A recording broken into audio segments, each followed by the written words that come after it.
Olá, eu sou o Militar e hoje a gente vai conversar sobre mais um dos deuses menores de Tormenta 20. Se você ainda não está acompanhando a nossa playlist, dá uma olhada na descrição do vídeo que vai ter a playlist completa falando sobre todos os deuses menores, tá? A gente está em construção ainda, mas a gente chega lá. Hoje a gente vai falar sobre mais dois dos deuses menores aí para vocês e é aquilo que eu sempre gosto de lembrá-los, né, no início dos vídeos dos deuses menores ali. Se você é um tipo de conjurador de magias divinas, como nós temos os casos aí dos frades, clérigos, druidas e tal, você consegue conjurar magias divinas até o círculo máximo que a sua divindade fornece, tá? Eu tenho que ficar bem atento com relação a isso, principalmente se você for devoto de um deus menor e jogar uma campanha longa. E além disso, você que teria direito a 2 poderes concedidos, como o deus menor só fornece um poder concedido apenas, né? Aquelas classes como paladino, clérigo e tal, que teriam acesso a 2 poderes concedidos, acabam tendo o segundo poder transformado em PM extra. Então você vai ter PMs a mais ali, sendo um mais o status divino, né, do seu deus menor, limitado pelo seu nível, tá bom? Então é importante deixar esses recados aí, esses disclaimers para vocês. Vamos lá, porque o primeiro deus que a gente vai comentar aqui hoje é ninguém mais, ninguém menos do que Canastra, o deus das armadilhas, tá? Fazendo referência aí, claro, ao grande jogo de cartas. A gente tem uma imagem aqui oficial, olha só, de Canastra, o deus das armadilhas, né? Deus menor das armadilhas.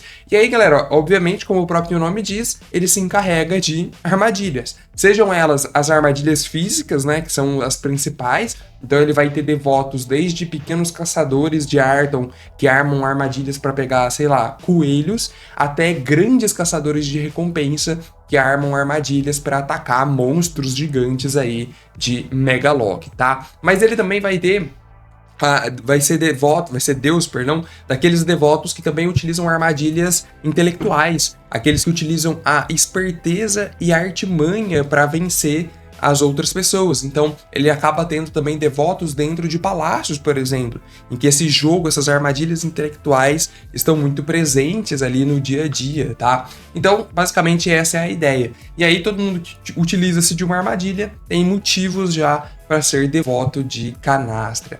Muita gente fala que o Hinin, né, que é o deus da trapaça e não da armadilha, ele tem um pouco de ciúmes aí de Canastra, porque querendo ou não, ele também é alguém que privilegia as pessoas que fazem armadilhas, né? Porque tudo em armadilha também é considerado um tipo de trapaça ali, mas tem outras pessoas que afirmam que, na verdade, o Canastra seria uma outra versão do próprio Hinin para ele poder utilizar, né, mais das suas armadilhas e ainda assim ter a sua face bondosa de Hinin, como os outros pensam que são. Então é bem interessante, tem esse conceito diverso aí também rolando por ali. Então temos aí Canastra, o deus menor. Vamos ver o que o livro traz pra gente sobre ele?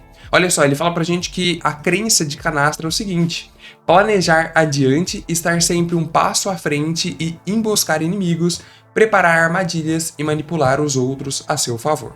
O símbolo sagrado é uma armadilha de Arataka e ele pode realizar qualquer tipo de energia. Então ele é um Goblin, olha aí que interessante. Nós temos um Goblin cheio das armadilhas aí representando a imagem dele. A arma preferida é uma rede e devotos normalmente são Fintrolls, Gnolls, Goblins, Arpias, Rini, Clearings, Kobolds, Nezumi, Sylphids, Trogs, Bardos, Caçadores, Inventores e Ladinos. E as obrigações e restrições são que os devotos devem sempre estar um passo à frente de seus adversários. Uma vez por dia, ou sessão de jogo, deve executar uma armadilha ou uma emboscada com sucesso. Galera, sinceramente, eu não gosto muito desse tipo de obrigações e restrições por sessão. Por quê? Porque nem toda sessão ela é pensada para ser igual, né? E permitir que você tenha tempo hábil de fazer isso. Pode ter sessão porque a coisa flui de uma maneira diferente. Então vai depender muito também da criatividade ali do jogador para conseguir dar uma volta nisso. E ele tem um poder concedido que é o dom de armadilheiro. Vamos ver? Ele fala pra gente o seguinte, olha, você recebe o poder armadilha do caçador, a sua escolha, e a CD de todas as suas armadilhas aumenta em mais 2. Além disso, você pode aprender a conjurar armadilhas como se fosse uma magia divina. Então, ele tem um poder efetivamente voltado a isso, mas eu acho que vai depender muito do seu personagem ser focado em armadilhas, o que é algo que nós não vemos com muita frequência por aqui. Segunda deusa que a gente vai falar aqui hoje é Canora, a deusa da canção. Ela é uma mortal ascendida com status divino 2. E, galera, eu vou falar pra vocês que eu tenho um jogador cujo personagem, né, é devoto dessa deusa e realmente ela tem uma ideia bem interessante. A Canora, galera, ela tem o potencial de emular a sua voz como ela bem quiser, como ela bem entender, com o objetivo de causar diferentes tipos de emoções. Então, tipo, se ela quer causar uma emoção agorenta, ela consegue replicar ali o som de alguém moribundo, por exemplo.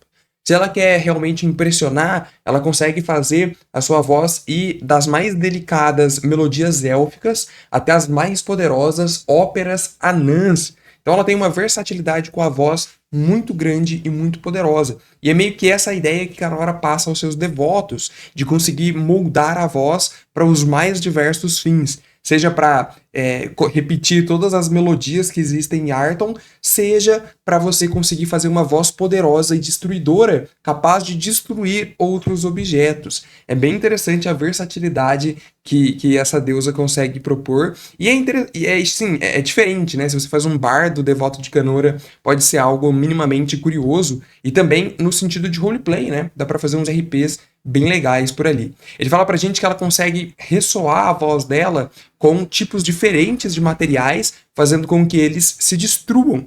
E é aí que tá o grande poder dela, né? O grande trunfo dela. Mas a devoção está em torno da manipulação da voz mesmo, né? Como ela consegue moldar a voz, como ela bem entender, a devoção das pessoas normalmente surgem daí. Vamos ver, entre suas crenças e objetivos está a própria melodia, né? Então o treino vocal é algo imprescindível. O canto, para ela, é a mais perfeita forma de arte e o jeito certo de conquistar corações, sendo a voz a mais poderosa das armas. O símbolo sagrado é uma flor em forma de nota musical, canaliza qualquer tipo de energia, e a arma preferida é o florete, por causa da flor, né? Imagino eu.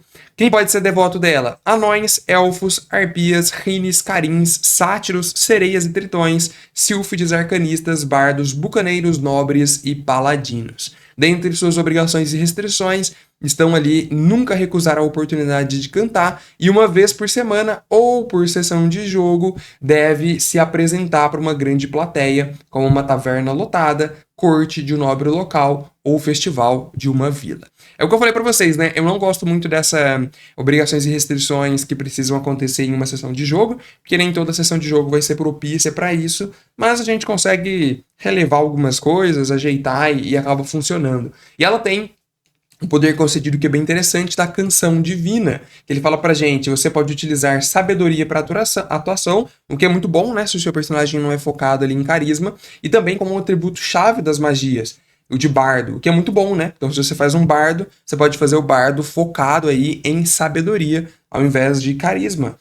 E ele fala que você aprende a lançar a magia despedaçar, caso aprenda novamente, reduz em 1 PM. Ou seja, ela já vem aí com o objetivo de você utilizar a voz para quebrar as coisas, porque é exatamente isso que o despedaçar faz. Então é bem interessante também, fica um abraço aí para nossa querida Opoé, a barda que joga na minha mesa e é devota de Canora, tá? Quero saber a sua opinião, qual dos dois deuses aqui mais te apetece, se você tivesse que escolher um deles. Eu confesso para vocês que eu iria de Canora, com certeza, tá? Não esquece de virar membro do canal, os membros ajudam muito o canal a continuar existindo e tem diversos benefícios, acesso antecipado aos vídeos, nosso grupo do WhatsApp, o one-shot dos membros, entre várias outras coisas, tá? Vire membro você também. Muito obrigado a todos os membros. Deixa o like, se inscreve no canal. Um abraço e tchau. Valeu!